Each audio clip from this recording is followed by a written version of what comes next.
While we're working towards 100% purity for the purposes of manufacturing pharmaceuticals, biosynthesis is one of the options that we're pursuing. Biosynthesis is a process whereby key enzymes, biological catalysts, from the plant are identified through scientific inquiry, and then they're produced en masse using bacterial expression. The enzymes are then affixed to a solid support system and pure products output. The benefits of biosynthesis, beyond producing pure molecules, are that the platform is modular. Using the same physical setup, you can mix and match your desired combination of substrate and enzyme and produce whichever product you're looking for.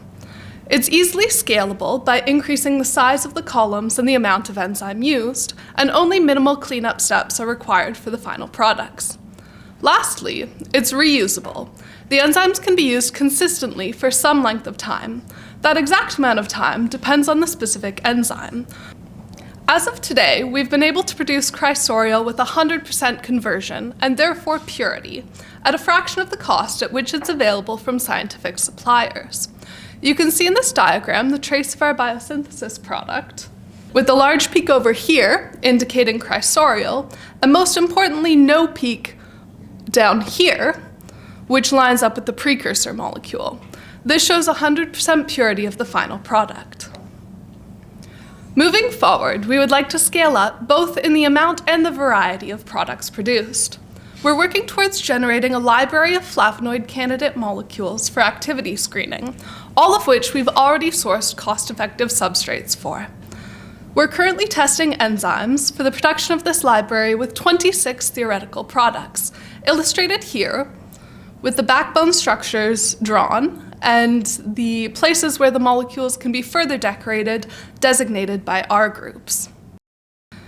There are another 72 potential molecules if we include chemical synthesis steps for prenylation and double bond reduction. These molecules will share similar structures to the canflavins and other natural flavonoids which have already shown promising therapeutic potential. This will increase Canurta's range of pharmaceutical products and drive our scientific innovation. Once this library of molecules is produced, it will be screened for activity against all of our current assays, which span anti-inflammatory, antiviral, anti-cancer, antifungal, and neuroprotective activities. We'll also use in silico modeling to guide the selection and implementation of additional relevant screens. Once activity is identified, the lead will be formulated for optimal bioavailability via the most relevant route of administration to deliver an optimal pharmaceutical product.